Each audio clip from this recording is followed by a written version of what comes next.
Sandra. Welcome to another episode of Asexualise My Sexual Life. This is the place to be for education about asexuality, all things asexual, and I share my own asexual life journey in order to help you in yours. If you haven't already subscribed, please hit that great big subscribe button down below. Please hit that bell icon to get notified of every time I live like now post a new video. And don't forget to give this video a thumbs up if you're enjoying the content. Hello, Michael. Nice to see you. Lovely to see you. If you know who I am Sandra Bellamy, author of this wonderful book, Asexual Perspectives, 47 Asexual Real Life Stories.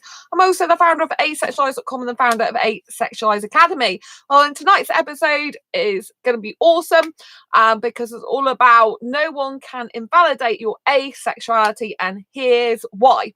So there was a post on Facebook group that I'm in for asexuals. I will read I won't obviously say who it's from, what group it's in, but the person said that they have a friend who insists that asexuality is not part of LGBTQ. How do I explain to them that it is? And there was lots and lots and lots of different replies to this, pertaining to the fact, oh, if they're trying to invalidate your asexuality, get rid of them as a friend, blah, blah, blah. Okay, so this was my reply to that. Okay, it's really important that you hear my response, and then I'll go into a bit more detail about the last part particularly. So I said, tell them it's part of LGBTQIA. Remember, in the actual post they said LGBTQ, right? So tell them it's, as in asexuality, is part of LGBTQIA. A being the asexual, I'm reading from my own post, okay? So if you wonder why I'm looking down. A being the asexual part of the acronym, whether we agree with it or not. Some people believe that the A stands for something else. So there has been debate in the past that some people think A stands for ally, some people think it stands for agender, some people think it stands for other things. But in my Asexual Perspectives book, if you read, there's a guy who is actually gay. He's not asexual, but he runs a blog, a very well-known blog, and I interview him in this book. So it's got all different chapters in, and there's a guy that I actually interview. I can't remember off the top of my head where he is, but it's really good. He's got a whole section to himself, and he does a blog about all the different LGBT community, LBGT plus QIA community, I should say. Pride Matters he's from, Darren Marples. So if you ever get the book, you can read all about it, and he gives his opinion and some background history on asexuality. So it's really interesting. He says the A does definitely stand for asexual, despite other people saying otherwise. So, you know, if he's got a chapter all to himself, he's on page 475 if you do get the book. Starts on 473. So it's an interesting read to see more of an outsider's point of view, but he's an outsider in the sense he's not actually asexual. I would have said that I belong to I'm not heterosexual. Yes, Michael, I agree with you. I totally agree with you on that. And this is where it gets tricky because, because a lot of people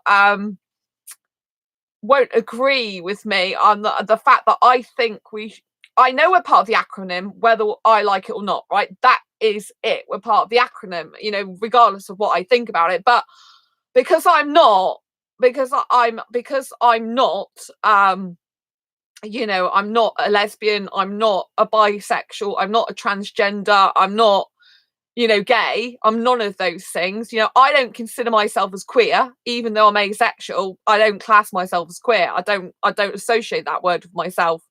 And I'm not I for intersex. That only leaves A for asexual tagged onto the acronym because so it's in there, and I say, I say to sexuals a lot of the time, I'm hetero asexual, not heterosexual, and as I'm a hetero person, I don't feel I fit in to the LGBT plus QIA, apart from the fact the A is the asexual part of the acronym, that I'm there. Do you know what I mean?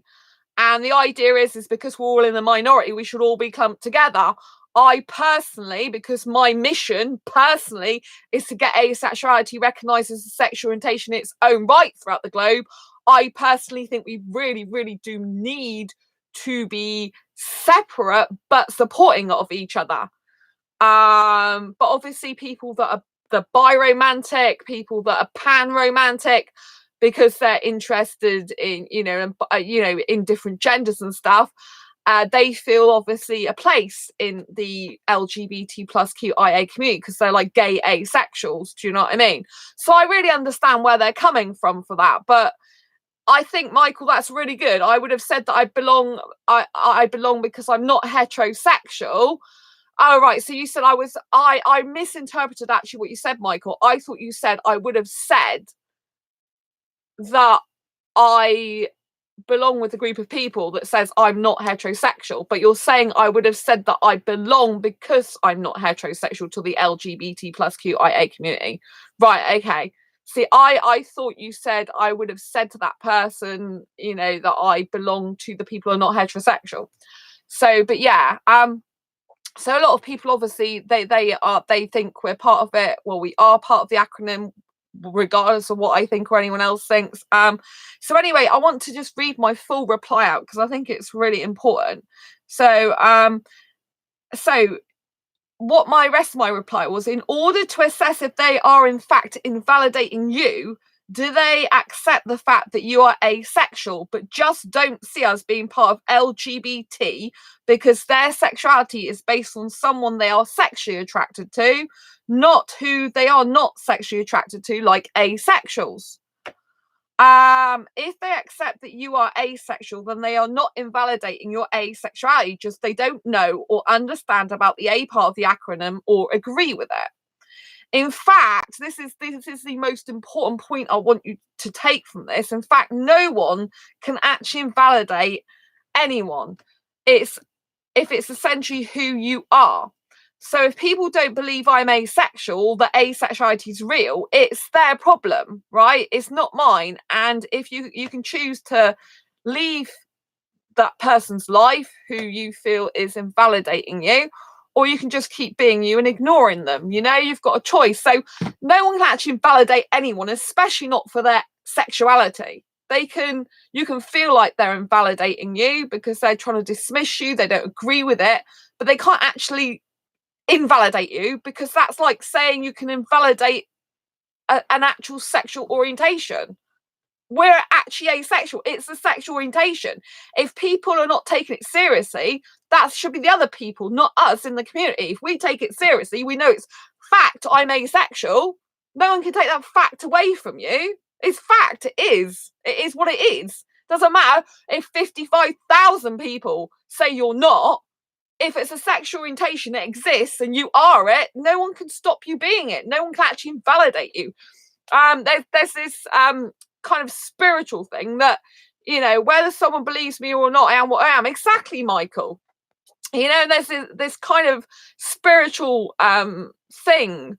There's like a story that I learned, which is all about, about like a spiritual teacher, and someone came up to them and they said something to the spiritual. I don't know the whole story. I can't remember. But they came up to the spiritual teacher and said something horrible to them. And basically the spiritual teacher was like, didn't respond. And the person who was saying the bad things about them was like prompting them to say something. And he goes, oh, look, I've just told you this. And then the spiritual teacher was like, well, you've given me a gift and I don't want your gift. So you can take it back, basically. And so if someone's saying, try and invalidate you, it's only if you accept their invalidation that you actually are invalidated, because you're invalidating yourself by accepting their invalidation. But you can't change something. That's just like saying a rock's not a rock. Do you know what I mean? It is what it is. If you're feeling like people are invalidating you, it's their problem. It's not your problem. You are what you are. You can't change it. I can't change my sexuality like the wind. I think one of the things that's difficult, which I read in articles, which I kind of think could be seen as very good for asexuals or could be seen as potentially damaging, depending on which way you look at it, is when people are like, oh, well, if asexuality fits you now, that's fine.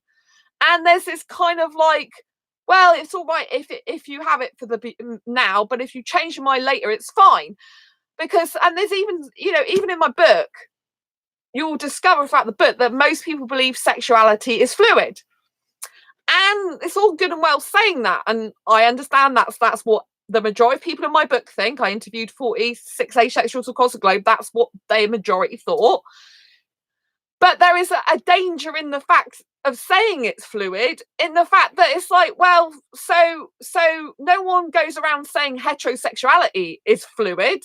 Someone's usually either heterosexual or they're another sexuality, aren't they? Do you know what I mean? So by saying it's fluid, it kind of means it's watery and it's not got any real substance to it. Therefore, it's more bendable and flexible, as in not fixed. But if it's like a sexual orientation, it is fixed, if you know what I mean, at least for that point in time. Do you know what I mean? And so, you know, asexuality is a real sexual orientation. You know, maybe you do discover later on that you're a different sexual orientation. There are some people that obviously they knew they were gay when they were younger and then they identified as heterosexual because of way society was with them, but really they've always known they're gay, you know. So, you know, if you are what you are and you're being absolutely truthful and honest with yourself, no one can actually invalidate you. No one can come along and tell me I'm not asexual. I'd laugh at them. I'd just laugh. I wouldn't take them seriously. I'd be like, you're having a laugh, mate. Of course I'm asexual. Do you know what I mean? You know, and people can think what they like about me, you know. I know I'm asexual to the core, even though I've got grey areas, which, you know, kind of like weird for me. But I'm still asexual because I just never ever get that innate need, urge, or want for sexual intercourse. I don't feel that way, you know. So and that's I think well, I know I've always been that way. I didn't realize it back then in years ago, but you know that's what I am. And like Michael says, whether someone believes me or not, I am what I am. And I think that's the thing. If you're so confident that you are definitely asexual and you're not one of these people that's kind of like, oh, maybe I'm feeling asexual for like 3 months, but maybe like you know, like maybe in 3 months I'll decide I want to have loads of sex again. You're not asexual, are you? You're just like abstaining from sex for 3 months. Do you know what I mean? And you know, and I know there's people out there that are cruel and harsh and that, you know, might say nasty stuff to you, but you just gotta leave those people if they're making you feel bad like that, or you know, like just keep being you, the beautiful asexual. I'll keep going on about asexuality. I mean, there was 2 people in my old job that didn't believe me for a year that I was asexual, and one of them was gay, so he was actually part of LGBT. And the other one I'd known for a while, I'd worked with her in a previous job, and she was the first person I told, and she was like, oh, you just haven't met the right person yet and all the rest of it. But I was weak back then. That was just when I found out about being asexual. I wasn't like 100% sure where I fell on the spectrum. It was all kind of new to me, and I was weak in my kind of tone with her, you know. But that both of those people were in my old job, and they were the only people really that had a problem with me saying I was asexual. And it took a year for them to change their mind, you know. But I wasn't seeing them outside of work directly. I think one of them was I knew on Twitter as well, was following me on Twitter, and the other one sometimes she went the same way home as me. But you know, I wasn't actively seeing them outside of work, so I was friends with them in work. I used to talk to them a lot, especially the gay guy. We used to be really good friends, and then when he found out I was asexual, you know, things were very difficult between me and him for like a long time. And all I did was just keep being me all the time, just keep talking about asexuality, having an asexual meetup, I'm meeting these people, I'm talking online to these people, I'm on these asexual dating sites. And you just be yourself and be asexual and be the beautiful person you're born to be, and no one can shadow you out then. It's only in your weak moments, in your moments of underconfidence, in your moments of not being strong as you can be, that these people will get to you. And you know, they you don't have to keep these people in your life. You know, if they're just being toxic to you, they're not being nice and trying to invalidate you, you know, by making your feelings feeling valid. Then obviously you can let them go from your life. They're no good. But you know, the situation was here is people were actually answering, saying they're invalidating that person's asexuality, but that's not actually what it said. It says, I have a friend who insists that asexuality is not part of LGBTQ, which they didn't even mention the A. How do I explain to them that it is? That in no way did it actually say in that statement that this person is invalidating my own personal asexuality. It just said they don't believe it's part of LGBT, which is a separate thing to invalidating you personally with your asexuality. Do you know what I mean? And when you don't say about the Q on the A on the end, I mean, technically speaking, the LGBTQ, if you don't actually say the A part of the acronym, well, it's not in the actual LGBTQ, is it?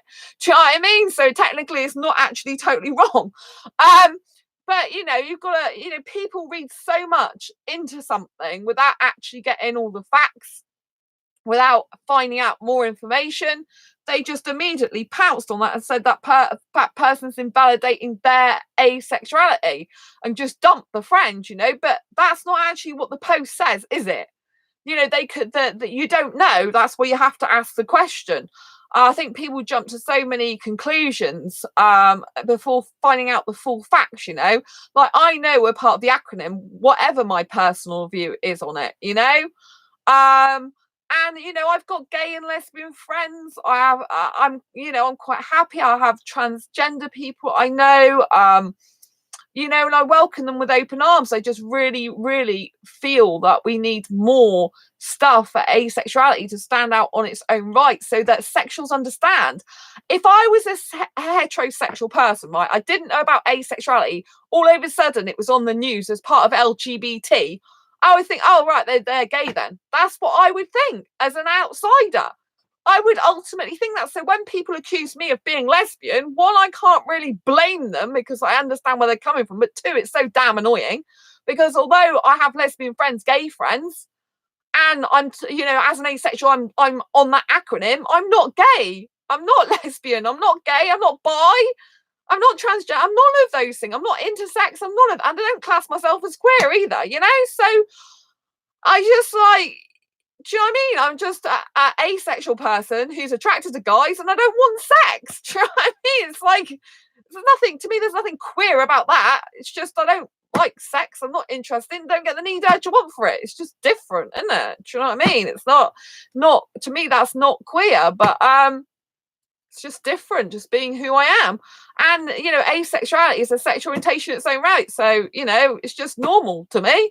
There are people that don't the need, urge, or want for sex, and that is absolutely fine. And it's natural for some people to be like that.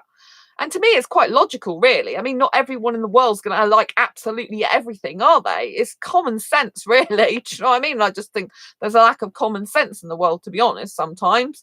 You know what I mean? But it is common sense that not everyone in the entire planet universe is going to like sex. I mean, maybe I should have needed more of that common sense years ago when I thought I actually thought I was the only one on the entire world, planet and universe that doesn't like sex. I did actually think that. So I suppose because this world is so highly sexualized, it's probably not actual common sense, because the world doesn't make sense, does it? If you're asexual, it's like, oh my god, is everyone just talking about sex? It gets too much as an asexual person. So I suppose when I say it's common sense that some people don't like sex, I guess then it isn't common sense in the sense that you don't really think there's anyone else like you. I didn't when I first found out. I never had a clue. I literally did not know one single person prior to 2014 that was asexual. I'd never met one before, didn't know about it. There was someone who mentioned it in a blog about, like years before, like about, oh, I think you're asexual. And I just thought they were weird. So I didn't look it up. I didn't know what it was. I didn't look it up. I just thought, because it's got the word sexual in the word, I thought, oh my God. Hi, Daria. Oh, it's lovely to see you. Sorry, I haven't answered your email yet. And on Facebook, I've been like, I had about, was it 23 friends requests in about 24 hours? Like, I haven't even accepted all them at the moment, so I'm a bit behind. It's lovely to see you. Daria's a lovely person I talk to on acebook.net. I've been messaging most nights, but this week I'm really busy with a business thing I need to get finished for Saturday night. So, yeah, and Facebook's gone, I'm in this group, and all of a sudden I've got all these friends requests from people like, dum, dum, dum, dum, dum. I'm like, oh my God. and I'm having to deal with business stuff on Facebook as well, because I do a lot of business talking with other business people on Facebook as well. I've had to be doing for stuff I'm doing, not to do with asexuality, but other things. So yeah, I digress. Anyway, so it's lovely to see you. Really lovely. So yeah, so I think it's really important, yeah, that that it's like, when you think about logically, it is common sense. But like I said, prior to 2014, I didn't have a clue that I was asexual, and I did literally think I was the only one in the entire world, planet, and universe. And that's why, again, I think it's so important to get asexuality recognised as sexual orientation in its own right, separate from LGBT. I mean, I would like on the news, for example, I would like to see on the news in the future that, oh well, LGBT is actually like having a parade, and asexuality is having a parade, and these are both like sexual minorities, do you know what I mean? And they're both really important and valid. And I'd kind of like to see that a bit more. I think that with asexuals being clumped in the LGBT community, I kind of, that there's, for a sexual person that's an outsider, how are they going to ever know the difference? I wouldn't, because obviously I used to be in the heterosexual world for years. I spent over half of my life with heterosexuals in heterosexual relationships. So I never heard about asexuality, but I can imagine, if it's on the news and people are always putting asexuality with LGBT, that no one's ever going to know there's any difference. Do you know what I mean? And as a person who does get accused a lot of being a lesbian, because people sadly don't know otherwise, from outside the community, it's very frustrating for me, because I'm attracted to guys. I've never been attracted to women. I'm a heteromantic, and I feel like we're kind of like, people won't really understand that there's people who can actually, love the opposite gender, but we don't want sex. I would really love it if more people, in schools who might think they're heterosexual because they don't know about a hetero asexual, I'd love it if there's more education to prevent rapes and stuff. The amount of rapes, I'm sure, that go on even more, because there's so many people who are actually hetero asexual, and they just are, they just don't know that asexuality is a thing. And I mean, obviously if you're gay, it's it's difficult growing up anyway, but if you're gay, you kind of got, you've still got chances of being raped, obviously, but in a different way, if you know what I mean. But with a male and female body that can get pregnant and stuff, there's a lot of extra implications in that way. And I just think, obviously, we need more education about asexuality, no matter whether you're gay or not, to prevent raping. But I also think that hetero asexuality should be really pushed a lot more, in the sense that that there are hetero people out there that don't want sex. And in the heterosexual world, when you are a hetero person yourself, you're automatically thought of, you'll want sex all the time, you'll want to procreate, that's what you're born for. Whereas if they see someone who's gay, then obviously some gay people do have kids and stuff, but they have to go through different things, to get a kid. Whereas, because they haven't got the normal male female body, have they? So do you know what I mean? I just think, that there's so many situations that could be helped if more and more people knew that hetero asexuals existed. That there's people like me who could be really super attracted to guys, aesthetically, romantically, really want a relationship, like passionate kissing, but it doesn't mean to say we want to take it to the stage of sex. And just because I give out the signal, like, to a sexual, I physically give out the signals that I want sex, because that's how they've been programmed. That, when a woman kisses you like this and brings her closer to your body, it means she really wants sex with you. When she's snogging you, it's a prequel to sex. When she's touching you, it means she wants to have sex. Do you know what I mean? For an hetero asexual person, that simply isn't true. If I draw a guy to me, it's because I love the kissing, I love the feeling of being cuddled, I love the feeling of being close to the guy physically, but I don't want sex with him. And if I sit on a guy's lap, it's fun to me. If I'm with a boyfriend who I feel physically attracted to but don't want sex with, if I'm sat on their lap, I just think it's like fun, you know, in between their legs. I just think it's fun. It's a bit naughty for an asexual to do maybe, but I just kind of like it, you know. I feel warm and cozy with them, and I'm okay with their bits with clothes on, you know. And for me it's just like a natural thing, but I don't want it to lead to sex. But unless you make it clear to a heterosexual over and over again repeatedly, it doesn't matter that I'm doing this, I don't want sex with you, then obviously things could happen that are not meant to happen. And so I think that there needs to be this clarification, this you know, like really deep clarification that there are hetero asexual people out there, people that are not lesbian asexuals, people that are not gay asexuals, people that are bi asexuals, people that, you know, that are hetero asexual, to know, for more people to know that when they grow up, for guys not just to expect all the women in the world to want to have sex with them, and vice versa. Do you see what I mean? Of the ones that are hetero, you know, the heterosexuals shouldn't expect sex with every single other hetero person they come into contact with. And that's why it does need to be recognized in its own right. You know what I mean? It really does. I mean, I'm going back to my TEDx story here. If you didn't know what happened, I applied to be a speaker for TEDx. TEDx is special talks. You can Google them, see them on YouTube. They're like educational talks. I applied to the Bristol one, which is the biggest one in the UK. It's got like 2,000 people. I went through the online editions. I went through the in-person editions. I did auditions, not editions, auditions. I didn't get the speaking position, right? But I know why fate wanted me to be there. And that was because when I came out of the audition, I went to go on the bus with this guy. I didn't know the guy. I just happened to walk up next to him, and he asked me what I was there for, what the speech was. So I told him about asexuality, and I explained what it meant. You know, that from my point of view, I'm heterosexual. I'm attracted to guys romantic, don't want sex with them. And then when he said I knew a guy like that, and I said, great, give him my business card. And then he told me he killed himself because people thought he was gay.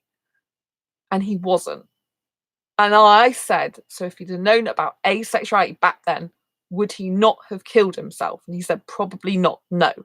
And that is why it's essential I get hetero asexuality recognised. That's why it's essential I get asexuality recognised as sexual orientation in its own right, so that people like him are not going to kill themselves. That guy's dead because people thought he was gay. You know, there's no favours that anyone is doing someone like him when all people are seeing from the public is that, oh, asexuality is part of LGBT. How does that help someone like him? It doesn't. It just makes it worse for someone like him. You know, someone who everyone thinks is gay and they're not. And they don't know about asexuality. Someone who, or you know, who, like, you know, this is a video about invalidation. So someone who might be invalidating you, saying, oh, well, you're gay, really. You might say you're asexual, but you're gay, really. You know, when you're not. You know, and for those type of people, who is sticking up for them? Who is taking a stand and saying, yes, you know, hetero asexuals are hetero, you know, who is making the differentiation with them for their own good? You know, who is doing that? No one really, apart from I'm saying about it, because it's so important. Everyone across the asexual spectrum is valid. The people that want to be part of LGBT, I'm part of it in the acronym, whether I like it or not, regardless of my personal thoughts and feelings on the matter. But I want to make sure where I am on this planet Earth that people are aware that not everyone is gay, bi, lesbian, transgender, who's asexual, you know, and that, you know, that not everyone falls into any of those categories, that there are hetero asexual people out there, you know, people that are asexual and not gay. Because the stigma of having just every asexual's gay is not very good or healthy for people who are not actually gay, is it? It's just like gays probably get fed up of being told, well, you're not gay, you're straight, or what, you know, you should, well, how do you know you're not gay when you haven't tried it, and stuff like that. Just like we get harassed, like, how do you know you're asexual if you haven't tried it? Do you see what I mean? You know, I'm sure it'd be the same if it was the opposite situation.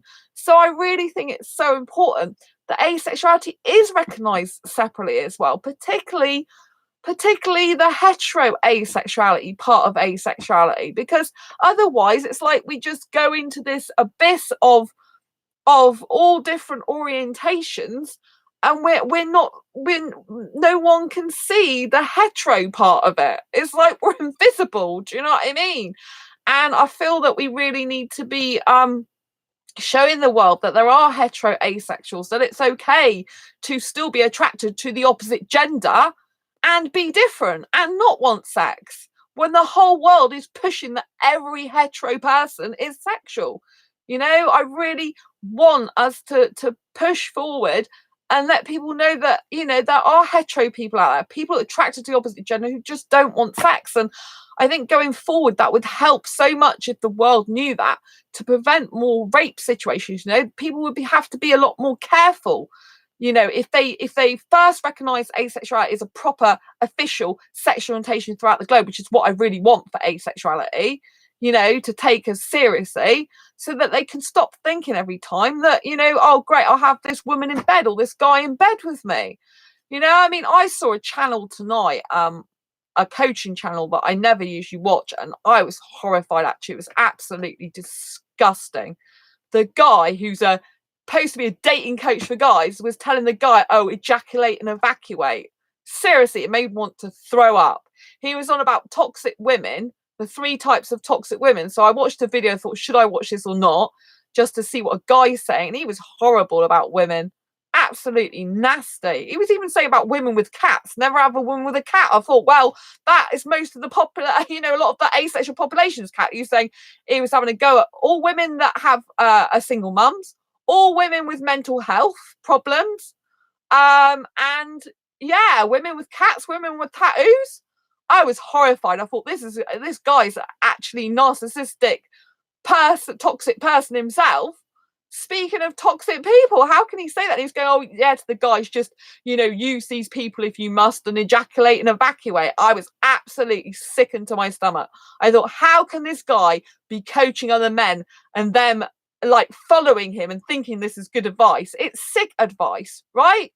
I mean, he's having a go at other women, and he's saying there's a woman that he had with mental health problems, and the therapist is telling them they're a good woman to write it, you know, lots, and then he's there at home telling her, oh, she's not good. You know, why are you writing untruths about yourself? I thought, sure, I mean, she's never going to improve her therapy if he's going against everything, but yet he was saying she was a bad person. Yeah, Heather, a pump ass. Yeah, I thought it was disgusting. I mean, this guy had 41,000 thumbs up for this video. I was reading some comments. There was a few, the majority of guys are going, oh, well, that's counting 99% of the population of women out, you know, the single mums. Oh, he's having a go at the over 40s as well. Like, no woman over 40 can ever go out clubbing or anything, because if they can, they're the type of women that are past their prime of having sex. I'm like, I don't want sex anyway. Oh, it's disgusting. You know, I thought, well, you know, I'm sure there was people on that thread that were guys over 40, guys that were having kids, guys that were divorced, you know, like, turn the thing back on them. And to say not to be with someone because of their mental health issues, stay clear of all women with mental health issues, I think that's disgusting. I think it takes a very, very strong person to be brave enough to recognise they've got a mental health issue and go to a therapist in the first place. So, oh, if anyone's a therapist, avoid them like the plague, you know? Probably because if he is a narcissist, what is wrong with cats? Exactly, Heather. What is wrong with cats? You know, I mean, he's obviously a highly sexual guy when he's saying ejaculate and evacuate. I thought that is sick. That's just basically telling those guys, all right, well, these women are all toxic.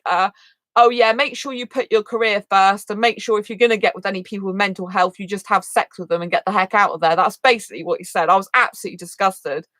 I thought I just made me sick. Absolutely sick. I thought, you know, there's no point in wasting your breath, because he's basically covered himself, because he's made sure that every single woman that would possibly comment or retaliate back on his on his YouTube video, the majority that would retaliate back are the women that he's toxic. So if you reply to him, he'll just be right. Do you see what I mean? He's fueling his own self-ego. I'd say he's actually a narcissist himself, to be honest, and he's trying to get people to stay. Is he a sexist? I think he's disgusting. I think he's absolutely disgusting.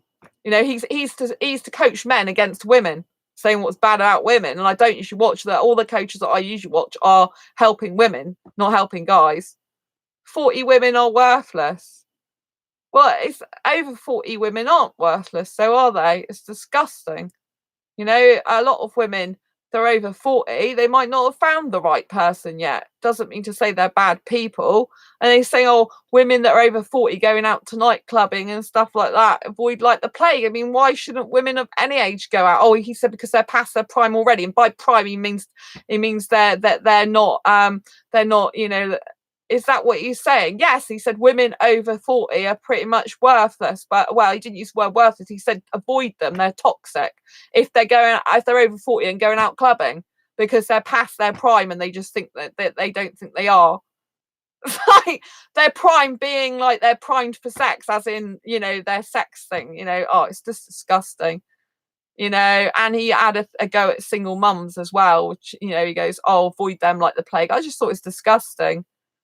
You know, I thought it was absolutely disgusting. So basically, all the guys now think any woman that's over 40 going clubbing, any woman that is a single mum, any woman that's got any mental health issue whatsoever, they're all toxic people.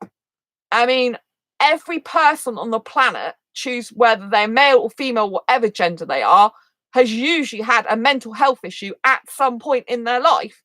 And if they're denying that, then actually they're weaker people for not recognizing that and getting help or doing something about it or trying to help themselves. Do you know what I mean? So when he's saying don't touch it, you know, he's saying only, you know, discrimination. Exactly. It's disgusting. I was really disgusted, to be quite honest with you. But he's a very clever, manipulative guy, actually. I don't think he should be a coach at all. I think he's disgusting. I think he's a very big manipulator because he's pretty much ruled out nearly all the women in the planet. So if you say anything to a woman, if a woman says anything to him, do you see what I mean? He'll automatically say, well, you fall in one of those categories, because that's what most women will fall in. Even all the comments were like, well, you cut out, you know, 85% of the women, or you cut out 99% of the female population. Do you know what I mean? So, and he was basically saying the career is the most important thing. You know, if you're, you know, you've got a girlfriend, you can't concentrate on career. Career is the most important thing, especially as it's such a competitive market out there, blah, blah, blah. But I mean, you can't make time for a relationship as well. You shouldn't actually be in a relationship. Do you know what I mean? You know, you've still got you know, guys who are actually good quality guys make their woman a priority in their lives. Do you know what I mean? They do put them as a high priority. If they're a good value guy, he's trying to pretend he's a good value guy to attract good value women, but I totally disagree. I mean, there was a few things he said, like women who are like got fake boobs and all the rest of it, they are fake, so you don't really want to be with someone who's fake like that.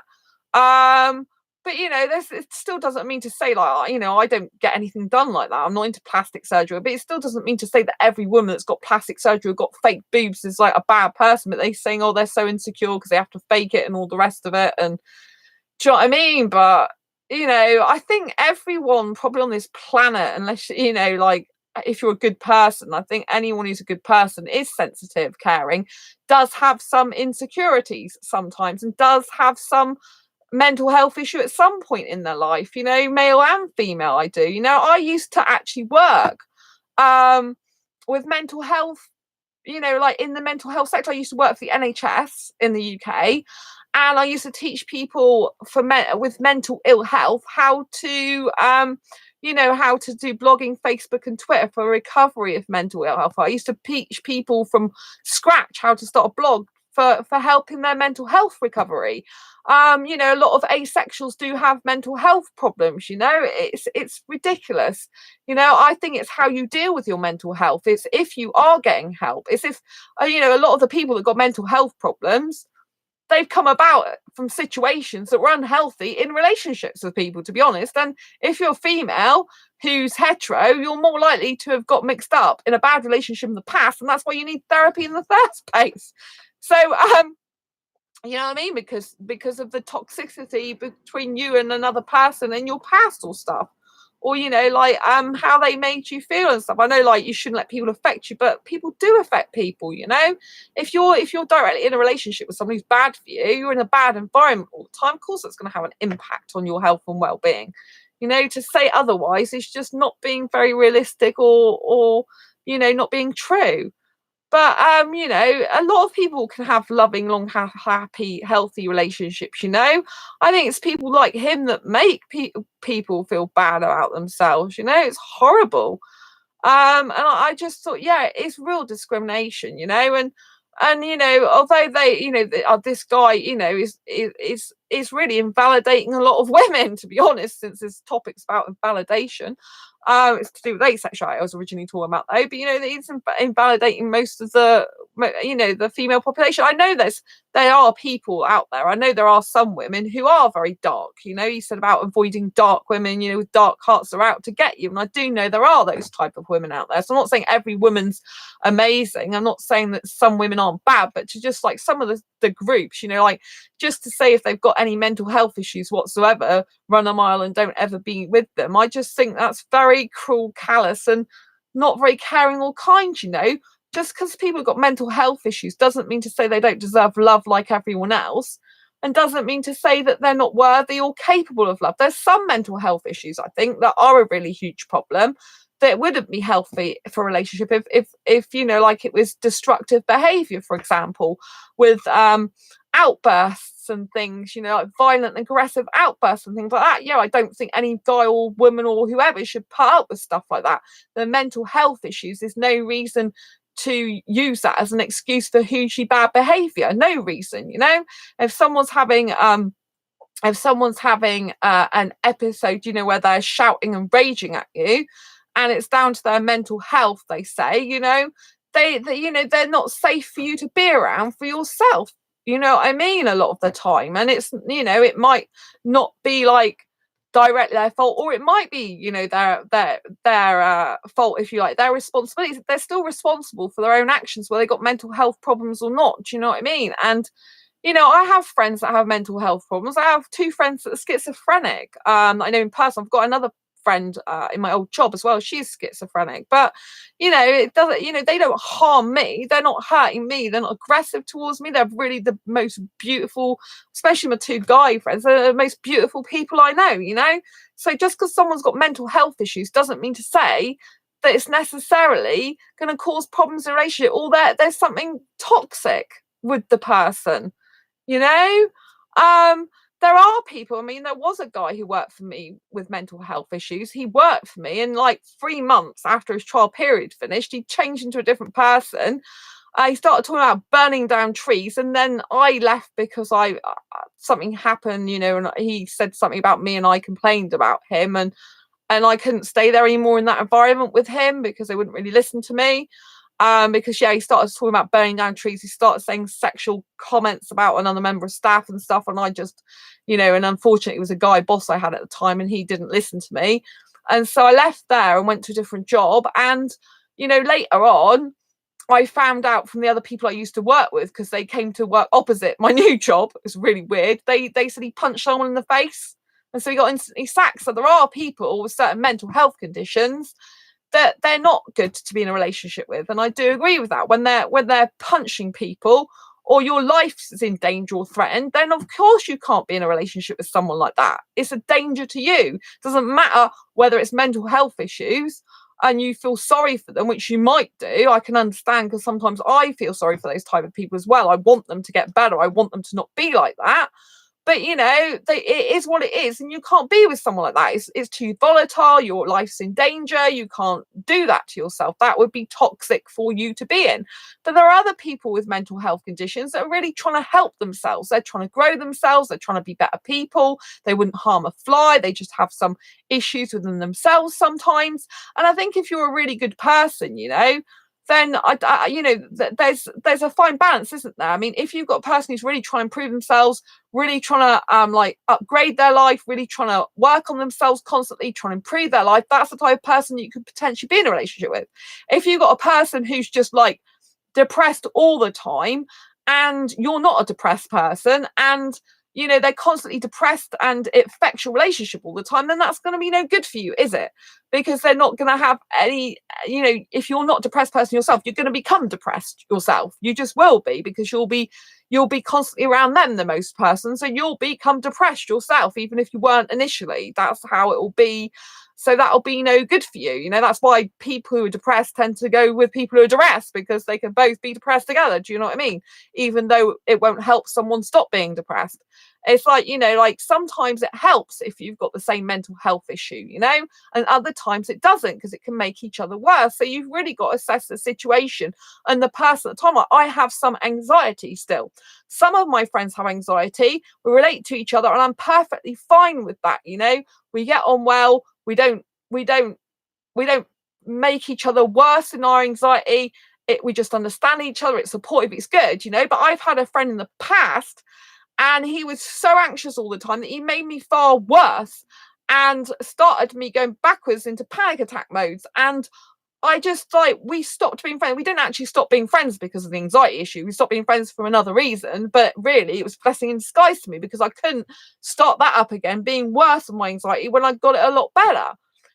So there are pros and cons to being with someone who has mental health issues. Like, anxiety is still classed as a mental health issue. So technically speaking, you could say I've got a mental health issue still, because I still have some anxiety, but like, is anxiety a mental health issue, or is it just a case of a state of being that you're in your body and in your mind? You know what I mean? But it's still usually clumped with a mental health issue, really. But I say mental health is mental wealth. I think a lot of the time you should replace mental health with mental wealth, meaning like, this is help people get better and become more mentally wealthy and rich in their mental environment. And I think, actually, personally with my anxiety, I think it's actually helped me a lot in my life. It has helped me to avoid a lot of danger. When danger has presented itself, I've had accidents. I've been able to save myself from having broken bones and stuff. I've been able to, like, get out of situations quicker than most people can even dream of. Anxiety's helped me a lot, and I see the actual benefits of it, which you're not supposed to do. So you probably know on this channel that I'm a very open, honest person constantly. And in the past, when I've had counselling, this counsellor wanted me to tell her all the cons of anxiety and why not having it would be so much better. But instead of telling her what she wanted to hear, which I could have done just to please her, but I don't do that. I'm not a people pleaser.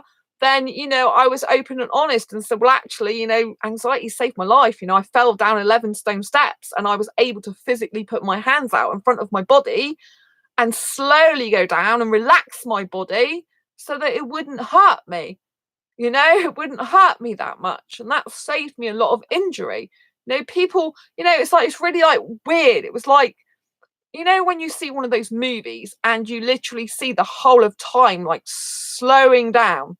I know my brother has to have his drugs for his bipolar. Yeah, I mean, I don't have any medication for anxiety. I'm actually a lot more improved on it than I used to be. But there are people.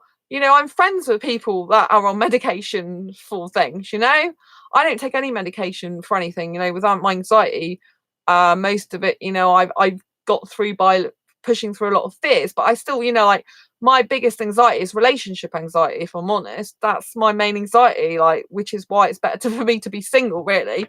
And at the moment, I'm much more of a happier single person anyway. I mean, when you see this coach teaching stuff like this, it's this horrible coach. You think, God, my God, no wonder it's difficult to find a decent guy out there if this guy is teaching all this discrimination against people, basically, and being nasty to different types of groups that are not necessarily are toxic. They're just life circumstances that put them in the position they're in.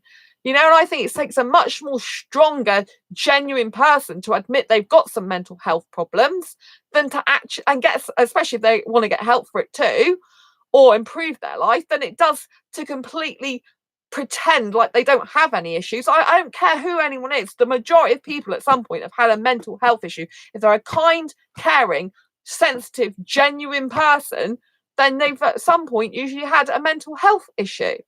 And there's people who obviously aren't kind and caring. The people that are narcissistic and abusers, they've got some mental health issues that they can't even see because they won't admit it to themselves. And those are the people that probably like him, and like that guy coach. I think he's narcissistic himself, for even saying stuff like that about people, because he just obviously thinks he's better than everyone else, and that people with mental health issues are below him or something. It's horrible. So he's on about, high standard. These people aren't high value women. They're not going to get a high value guy. I mean, why is a guy who hasn't got any mental health issues any more of a higher standard than someone who has got mental health issues? What world is the guy living in on this dating site? I don't know. He's not a dating site. He's a dating coach, Heather. This is what's bad. There's loads of guys who follow him and want to pay for his advice. They think he's great. I think it's sick, to be quite honest. I've never seen before. He popped up on my feed. I don't know if I saw a video of his the other day, and I think that's why I'm on my feed, but I'm not subscribed. I'm just like, this is hideous. Do you know what I mean? But the video about with 3 types of toxic women that he's described has got 41,000 thumbs up. I'm like, these people insane. It's no wonder there's not very many nice guys out there in the world if they're listening to him ejaculate and evacuate, have sex with a woman and just go off. That's all they're useful for. People like this, how can they say that about people with mental health issues? They're like, have sex with them. I think it's just disgusting. There's no wonder people have got mental health issues when guys like him are encouraging stuff like that, is it? Do you know what I mean? It's like, do you know what I mean? It's like the use and abuse culture. It's horrible. It's like promoting sexual abuse to me. It's disgusting. Really, really hideous. I didn't like it at all. But I just think it's really important to recognise that, if you have mental ill health, no one has the right to invalidate that either, and put you down and be nasty about it. I think he is a rich guy that is silly. Yeah, Heather, I think you're probably right. I think a lot of women don't like him, and he takes that out on the channel. Do you know what I mean? No wonder they don't like him. But I just think the message of this video I want to say is that going back to the main message of the video is no one can invalidate your asexuality, because it is something you factually are. So regardless of what anyone else thinks or says or does, you're still valid as an asexual person. If you feel anyone's trying to invalidate you at all, one, they can't actually invalidate you. It's impossible, because you are what you are. That's just saying like a rock's not a rock when clearly it is.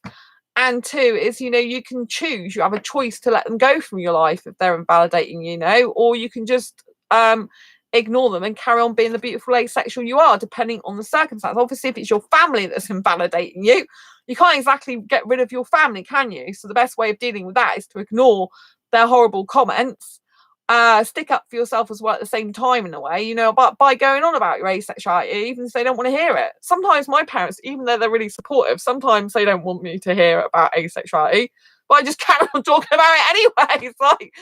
It's like so they get more and more used to it, you know what I mean? But they are very supportive of my asexuality. I'm very, very lucky in that respect. Overall, they're really supportive of my asexuality. They accept it. And my mum now is really, gone full circle, because she even tells me if there's a documentary or something on TV about asexuality, because I don't watch TV usually. So she'll tell me if there's a documentary that she was the one who told me about the Sky News. I didn't even know that asexuality is on Sky News until she told me. So, my mum actually looks for asexual stuff now and supports me even more in it. So I am very, very lucky that I've got supportive parents in that way, because not everyone has. But like I said, the 2 people at work weren't supportive. It took them a year to accept it about me. But when it's in work, it's difficult, isn't it? I mean, I think there was a guy who had a problem with me in work, who came to work on our floor. He was gay. And when I said I was asexual, he seemed to change completely different attitudes of me. It's very interesting, isn't it, that asexuality is supposed to be part of LGBT plus QIA, yet the people I tend to have the most issues with me being asexual are gays. gay guys. It's very bizarre, that, isn't it, so far in my experience towards their attitude towards me. So, you know what I mean? It's kind of like a very ironic thing, really. And you know, at the end of the day, just be true and strong to who you are. No one can invalidate who you are. No one can say you're something when you know, something else when you're not. No one can stop you being you. You know, you know what I mean? Black is black, white is white. At the end of the day, is what it is. And you know that there's no reason. I don't understand that. What don't you understand, Michael? Which bit don't you understand? Which bit don't you understand? The guy I was talking about, or asexuality, or what don't you understand? What have I confused you with? I don't know what have I confused you with. But yeah, so homosexual men hating asexual women. He didn't hate me. They basically didn't accept I was asexual. You know, mind you, the guy at work, I don't think he liked me very much. There was two. They're both the guys were in work, and both of them were gay. But one of them used to be my friend, and he is friends with me again now because it took him a year to come to terms with it. But yeah, he didn't accept the fact I was asexual. He couldn't get his head around it. He didn't believe it. He didn't see how someone cannot be sexually attracted to someone else. And the other guy that was actually, yeah, on my floor, he came to work, he was a floor manager, but he used to manage a different floor. He came to manage mine. When I told him I was asexual, he just used to, you know, he kind of gave me a dirty look, and was never, his attitude was off with me the whole time when I used to have dealings with him, you know, because he lives not far from where I live. And before he knew I was asexual, he was like, oh, hi, how are you doing? Then as soon as he found out I was asexual, because I told him, when he came to my floor, he was like, didn't really want to speak to me after that. And, you know, so yeah, I do think it's pretty disgusting. But, you know, I just used to think, well, if you want to be a twit, be a twit. Do you know what I mean? If that's your attitude, I just think it's disgusting because it is like discrimination. But, you know what I mean? There's nothing I can do about it. It is what it is, isn't it? But when you've got to work with these people, it's harder because you're in a position where you have to deal with them. That's what I mean. It's really important you stay super strong, and that no one ever can invalidate your asexuality, even if they try, even if they hurt your feelings, even if they have a bad attitude towards you. You're still asexual regardless of anything they do. You can't help being who you are. Sandra, are there cases when doctors recommend taking hormones for asexual people? I haven't had that said to me, but I know some asexuals have had people tell them that asexuality is a hormone imbalance. When the people that I know that have done the tests, I would never have a test because I don't need a test to prove I'm asexual, right? I don't need no test. So I couldn't give a toss where anyone tells me to take a test or anyone says anything to me, right? I mean, my hormones clearly haven't got a problem with them. When I get aroused by kissing a guy or just thinking about kissing, I have no problem with my hormones whatsoever. In fact, I act very sexual in behavior with my kissing, even though I have zero sexual attraction. So if anything, my hormones are probably far like greater than some sexual people, maybe, possibly, I don't know, maybe not. But do you know what I mean? I think I behave more sexually when I'm kissing than some heterosexuals I've been with. So personally, for me, it's definitely not a hormonal problem. I have no problem in that department whatsoever. But yeah, I have known of asexuals to say that some people you know, that some people go, oh, you know, you've got a problem with your hormones. There is meant to be a sexual dysfunction where your hormone levels are low, and that's why you don't actually want sex. But, you know, there's professionals that will tell you that unless you are personally upset or, you know, like in pieces, basically, if your lack of sex drive is upsetting and affecting your life, then yes, you got a medical problem because you think you have, you know. So people who are distressed the fact they can't have sex, they really would like it really, but they can't get it up, you know, like they can't have an erection or whatever because they're impotent or there's some sort of hormonal issue there, then yeah, if it's really stressing you out, then you need to do something about it. But you know, like saying to people who are asexual, you know, you've got a hormone problem, which is what some of them say, you know, oh, you need to get your hormones checked. I mean, you know, what do I say to a sexual? oh right, you're highly sexual, you want sex like 5 times a day, I think you've got a hormone problem because you're over sexual, go and see a doctor. Do you know what I mean? It's like, it's not going to stop them being who they are, is it? Do you know what I mean? I mean, just like there's Viagra and loads of things to force people to have sex, because when really they can't do it for some reason. I mean, what's the alternative for those that are too sexual? The ones that want sex all the actual time, and most of them, they get told to abstain, don't they, to calm it down. But I mean, what's the pill for that? If there's a problem with no sex, what's the problem for oversexed people? Do you know what I mean? And so, there's such an inequality in this world in that way. But yeah, there are cases I've heard of where people get told about taking hormones. This is violence, medical abuse. Yeah. I think, like, I don't know if you know, because you haven't got my book yet, have you? Because you said you can't read English fully at the moment. But basically, in my book, how I found out I was asexual was the fact that I went to addiction sexual. Yeah. I went to a counsellor in the UK, a proper NHS counsellor that I was referred to. And I went to her in 2014 because I really wanted a romantic relationship, but I just couldn't have sex anymore. I just couldn't bring myself to do it anymore. Like, I did it in the past because I thought it was part of a relationship I needed to. I'd been predominantly at that point single since 2011, but I had dated heterosexuals. And in 2014, I just couldn't date anymore. It's just like the expectation of sexuals to have sex at the end of the night is just too much for me. And so, it was just horrible. One of the last guys before I found out I was asexual, who's a Bangladesh guy, 21 years old, my best kiss I'd ever had up to that point. And, I thought he was 23, but when I saw his Facebook, he was 21. I'm like, oh, you like them younger, Sandra, than you thought. And then after the date, he came back and said, oh, I want you to be my girlfriend. That was like instantly, if only one night of meeting me. And I said, no, I can't. And he's going, why? I said, because I can't have sex. I just don't want it. I don't like it. Oh, no problem. He said, you can be my girlfriend and I'll have sex with other women. And I'm like, no, that's not on. Just because, just because I'm asexual. I don't think I knew I was asexual then.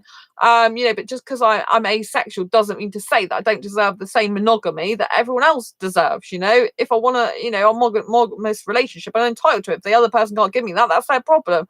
And I'm not going to be with them.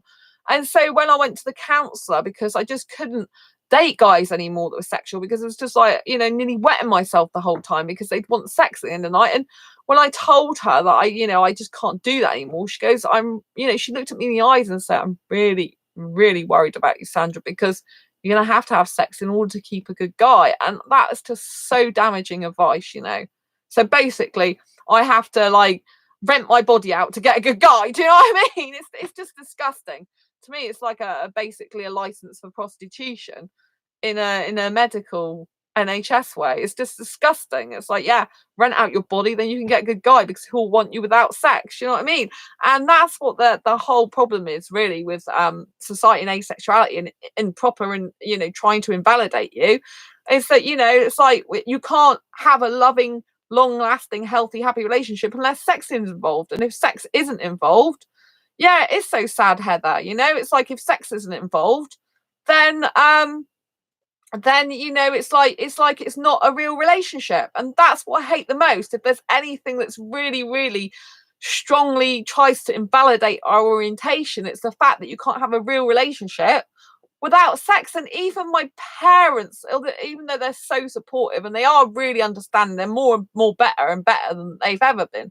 But even my parents find it hard to understand how you can have a real relationship without sex being involved, because they used to take the mick out of me. They used to say, oh, you just want a friend, you do. And it's like, no, I'm actually like now they know I'm a heteromantic asexual. And even now I have to say to them, I don't just want a friend. It's not like that. I want to kiss and cuddle. I don't want to kiss and cuddle my friends. I have strict boundaries. I don't go around sitting on my guy friends' laps, snogging their face off. I wouldn't do that with them. I'd only do that with a boyfriend or a guy I was dating who I wanted to be my boyfriend. Do you know what I mean? Like, my friends are just my friends. Do you know what I mean? I wouldn't do that. You know, obviously there might be an asexual in the future where I do that with who I want to be my boyfriend. That's different. But with just asexual friends, I wouldn't dream of doing that. Why would I? It's completely different behavior that's not appropriate for just a friend.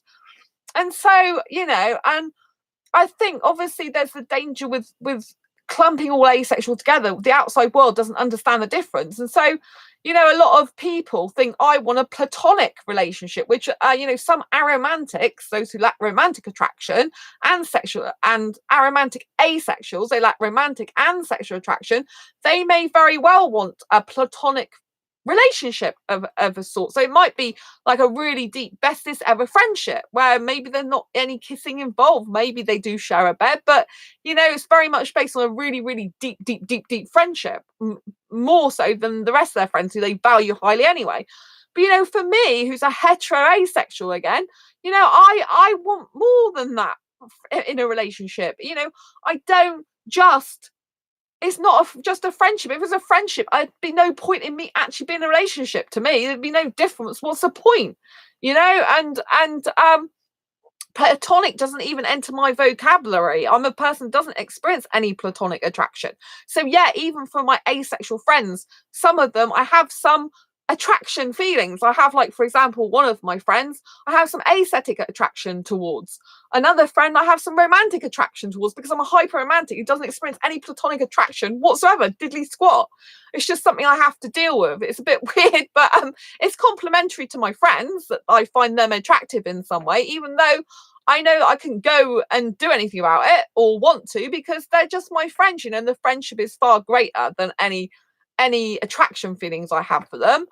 But you know, like, I wouldn't go and act on any of that because they're just my friends, and the friendship outweighs everything else. They are my friends more than anything. You know, I'm not in a relationship with them, and so it does really really annoy me that, you know, it seems to be that a lot of people do try to invalidate asexuality as though if sex is not involved, it's not a relationship. Platonic should be called Pluto. Laugh out loud. Bless you, Heather.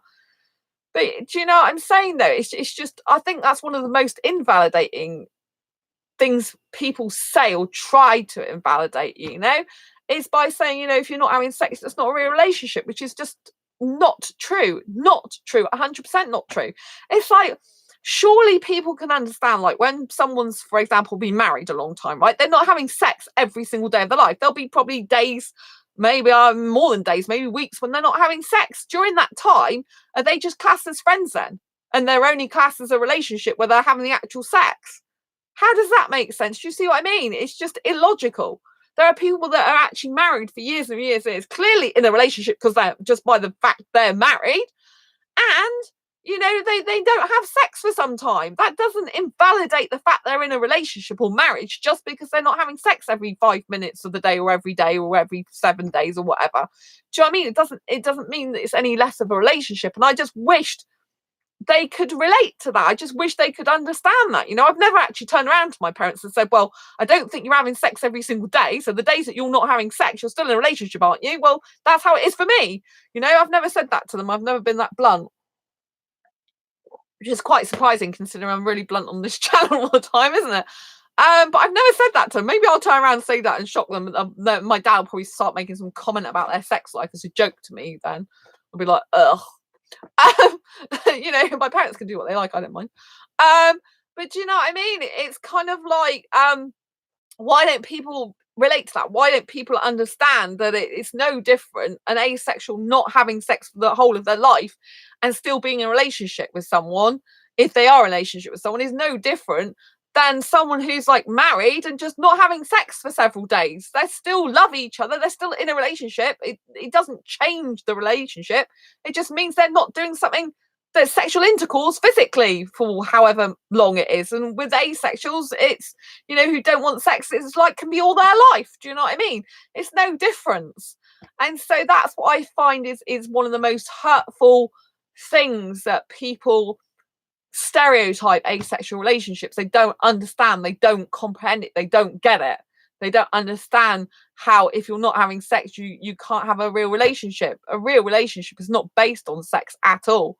A real relationship is based on the two hearts, the two souls, the two minds, coming together. It's based on, you know, the people having mutual like interests, hobbies, being able to live with each other, support each other, grow together.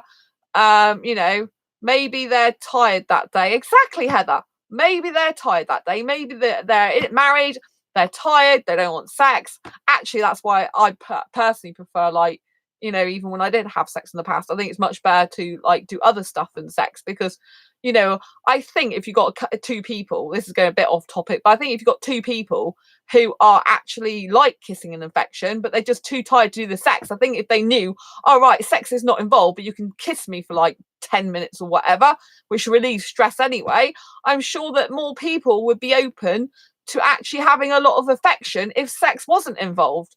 I think sex stops a lot of couples being close because the expectation is sex or nothing. So if they're coming back from a long day at work and they're like, honey, I'm really not in the mood to have sex tonight, it'll be like, okay, let's slump in front of the TV. And the affection will be missing. But I think if more people were focused on the actual affection part of the relationship, those people who like to be affectionate, obviously, there's asexuals who can't stand that. But, you know, if they're focusing more on the affection, even like the heterosexuals, I was trying to say, I had platonic feelings towards my ex-boyfriend. Oh, bless you, Daria. Are you a romantic asexual then? Or are you aromantic or aromantic asexual? I think you're romantic like me, aren't you?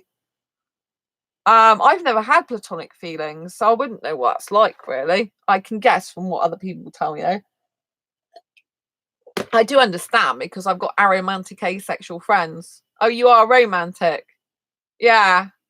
So what's the difference, Daria, for you with romantic attraction and platonic attraction? What would you say? Do you call it platonic attraction, or do you just call it platonic feelings? It'd be interesting to know what you find that is the difference between romantic feelings and platonic feelings. Because I don't have platonic attraction. Platonic feelings are the highest level of friendship. Okay. Platonic friends feelings are the highest level of friendship. Well, I have friendship love, like for two of my asexual guy friends. They often come on this channel, actually, particularly one of them in the comments. I got two best asexual guy friends. A shout out to them is Andy and Sam. They watch this channel quite a lot. I absolutely love and adore them as my friends, but yes, I have some attraction for both of them at some level. They both know it. I've told them before, I don't really keep it. So one of them is aesthetically attractive to me, even though he's British. And I'm not saying he's aesthetically attractive as foreign guys or other people I want romantic relationship with, but he has got some aesthetic attraction about him. And the other one I get romantic attraction for, but not aesthetic. But their personalities are beautiful. Their hearts are beautiful. I love being spending time with them. I love being in their company. I really love them as my friend, which I've never been able to really say about guys, that I love them as my friend before. I've got a female who's not asexual, who I love her as a friend. I was not in love with him romantically, only platonically. Okay. What's the difference between just friendship love then and loving someone platonically? Because if someone says to me they love someone platonically, to me that still means they are loving them platonically, as in their relationship type of platonic relationship, as in being in a relationship with them. Do you know what I mean? I don't separate them. Like, I can say friendship love, which I couldn't say before, but that to me that's not platonic attraction because I'm not platonically attracted to them. These are deeper emotions. Okay. But only platonically. But if you love them platonically, what's the difference? If you love someone platonically, they are deeper emotions than just loving them as a friend. Okay. See, I have, like, for my two best asexual guy friends, I have friendship love for both of them, which I wouldn't usually say. But for me, I do have some attraction to both of them in some way because I don't have platonic attraction at all. I don't. Do you know what I mean? So that is a bit weird. But I have this deep friendship love for them. Like, they are meant to be in my life. They're like my asexual family. It's really weird to describe it. I've never had that. It's like we're a triangle of three really best friends and we're all supportive. It's like we're all equal. And do you know what I mean? Like in the past, like I'd have unequal friendships that there might be a bit of jealousy involved or something like that. But with them two, there's not. We're like all best friends together, equal. We all sort of like care about each other, and I feel really comfortable in that triangle, if you know what I mean. Triangle of friendship, and I just think it's really, really nice, and it's good to have that. It's really, really, really feels good. Oh, Michael, from what I hear, platonic attraction is the strongest romantic attraction, but most people underestimate it. Oh, I don't underestimate it. That's why if someone says I'm platonically attracted, to me, that could be like cheating if you're romantic asexual. Do you know what I mean? I don't underestimate it at all. I think platonic attraction is huge. Because if for example, I mean, it'd never happen. I doubt it'd ever happen. But if I was with an aromantic asexual and they had like platonic feelings for like 6 of their best friends or something, I wouldn't feel comfortable with that, because I'd be like, well, you're platonically attracted to 6 people. You're romantically attracted. Well, you're not romantically attracted to me because you're not romantic. So it's like, well, I'm, like platonic attracted to me or whatever. I would think, I would. So I don't underestimate it at all. Actually, I don't actually. That's why I don't like the word platonic for me, because platonic for me means something like more than a friendship. Platonic feelings are deeper and more intense than friendship, but unlike the romantic attraction, there is no this hormonal euphoria, butterflies in the stomach, etc. Mm. But unlike the romantic, so, but do you think? I felt like, so do you think, Daria, in your opinion, being a romantic asexual as well, do you think that if you are in a romantic relationship but you had platonic feelings for other people, that would be cheating? Or do you think, I know that's a bit of a controversial question to ask, isn't it? Or, you know what I mean, if you were experiencing platonic, well, I guess if you're experiencing platonic feelings for other people, you can't help that. But would it be like cheating if you were spending a lot of time with those people that you're platonically attracted to whilst you're in a romantic relationship? Would you consider that cheating or not? Because you see what I mean, from a romantic point of view, if I had like a guy who was like saying he was platonic attracted to, like, his friends and platonic feelings for them, then I would feel like I was cheating 100%. So you would feel it's cheating, yeah? That's very interesting, especially because you've got both feelings you're capable of. There, that's what I would feel. Yes, you feel it's 100% cheating. That's really good. Thank you so much for answering that question, because I don't think many people would admit that.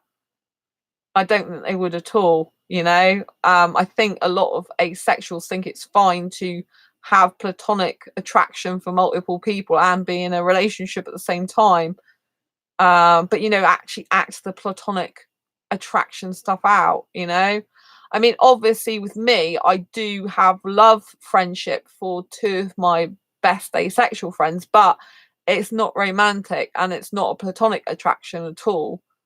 Do you know what I mean? And in a relationship, when I'm in a relationship, kind of like that attraction dies down quite a lot as well. It becomes less noticeable. It becomes less apparent, if you know what I mean. I'm less focused on it, I guess. So yeah, I think relationships in general are very, very tricky. I think it's hard, like, it's like, because I'm a hyper romantic, I do get attracted in multiple different ways to different guys sometimes. But I do know that if I'm in a relationship, I call it family love. Yeah. I think with my 2 asexual best friends, it's more like an asexual family type of love in some ways, but not in others. I mean, with the love, friendship love, it's more like a family, asexual family type love. But the fact I do actually have some attraction in some way, shape, or form in the other things, like aesthetic, I think one's quite aesthetically attractive. Not someone I'd, like, me and him aren't suitable to be in a relationship, and he's not someone I usually think of as aesthetic normally. But I think it's because he's got such a wonderful personality. And the other one I do have some romantic feelings sometimes for, but we're not suitable to be in a relationship either. So I think, but I do have like that family, asexual family type of love for them, friendship love, which outweighs any other little bits of attraction, if you know what I mean. Like I said, if I end up in a relationship with someone, I kind of, you know, any feelings for other people, although they might not totally go away, they're still there, you know, like, because I'm a hyper romantic, I kind of can't help that. I'm kind of not really focused on that so much, so the friendship just overtakes everything, you know, because that's really what my main thing is with those guys. It's friendship more than anything, you know what I mean? So that outweighs any type of attraction to them anyway, in any way, shape or form. It just does. It's friendship is always first with them, and that's why it doesn't really matter what else I think sometimes or feel, because it's just irrelevant, because they are just such nice guys that I get on along with, that I trust deeply, that it's okay. Do you know what I mean? It doesn't matter. Doesn't bother me. Do you know what I mean? And so I'm able to talk honestly, and they're still my friends and stuff. They're just used to me by now. And so yeah, I think it's really nice. And I've got some other asexual friends as well, which is lovely. They're really nice people as well. A couple of people in my city. Well, I've got 3 people in my city, 2 who I'm probably a little bit more closer to than the other one. But you know what I mean? It's just really nice. And I would say, as this is a video about invalidation, I would say, you know, like, if you are feeling invalidated, you know, make sure you move towards people who are like you, that, you know, make you feel validated, if you know what I mean. Like, you know, that you need some sort of emotional, moral support. Like, that's why it is good to come on this channel. That's why, because you know that I'm definitely asexual. I keep going on about it every single day of my life. And it's nice to get that extra support, isn't it? It's nice to hear other asexuals. It's nice to know that they really exist. It's nice to be able to get a support network, you know, join some asexual groups, forums, you know, talk online to different types of asexuals, you know, and just really, you know, like, build your self-esteem and self-confidence as an asexual person. That's how you can conquer the people that try and invalidate your orientation, by being so strong and confident and self-assured that you're definitely asexual, that asexuality, there isn't anything wrong with it. You know, you're not broken, you're not weird, you're not strange. You might be different. You know, if someone calls me weird, I don't care anyway. I'm quite happy to be called but you know what I mean? It's, you know, there's nothing broken, there's nothing wrong with you. There's, you know, you don't need to think about hormone treatment, you don't need to worry about stuff, you don't need to worry about, you know, you are who you are. No one can actually invalidate you, but the stronger you are, the more you've got a support network around you of people that understand you, that think similar to you, that can relate to you, that, you know, that you can relate to them, that you can be honest and truthful, that you can open your feelings and heart to, that you can be around, you know, it's just bliss. You know, the more that you can get a support network, the more you'll feel encouraged in your asexuality, the more you'll feel stronger, self-confident, self-assured, so that anyone who's trying to invalidate you just can't get through. They can't penetrate your personality, they can't penetrate your mind, because you just like got this beautiful asexual shield around you that says, well, I'm asexual, I don't give a toss what you think. You know, you can either stay in my life for a little while until I decide I get fed up with you talking to me like that, or you can just go from my life because I'm not interested, or I'll just keep being me if you happen to be in my life because you work with me or you're a member of my family and stuff, and I have to put up with you in terms of, like, I've got to be around you sometimes, you know what I mean? Don't forget to give this video a thumbs up, by the way, if you've enjoyed the content. I really appreciate it. I think it's been a really good discussion tonight. I don't know what you think. I hope you've liked this video. Thank you for the thumbs up. It's really important I get the thumbs up, because the more I get the thumbs up, the more these videos shoot to the top of the asexuality stream when people searching for asexuality. And then, you know, if they see this video, then they'll know more about asexuality, then we'll get more people join the community and we'll spread the word of asexuality more. So thank you for the thumbs up. Don't forget, if you haven't already subscribed, to hit the subscribe button down below, and don't forget, give this hit the bell icon if you haven't already. Hit that bell icon if you've already subscribed, then the bell icon gets you through to me live here. You did enjoy it. Good, Heather. Yeah, I am going to say good night to you now all. So thank you, Michael, for tuning, because I know it's late again. Thank you so much. Lots of love to Michael, lots of love to Heather, lots of love to Daria, and lots of love to the other person who I know is watching. Lots of love to everyone. I hope you've enjoyed it. Keep being you. Remember, no one can tell you you're something that you're not when you are. You know who you are. You're asexual. That's beautiful. It's amazing. And keep being you, and no one can invalidate you, because you are who you are, and no one can take that away from you ever. Okay, lots of love to you, night Daria. Lovely to see you, Daria, by the way. Thank you so much for coming in tonight's live stream. Thank you, Michael. Thank you, Heather. Thanks everyone else. Thumbs up, thumbs up. Thank you so much. Love you all. Bye. Take care. Embrace your quirky and each other. See you in the next live stream or video. Bye. Nice to see you. Good night. Bye.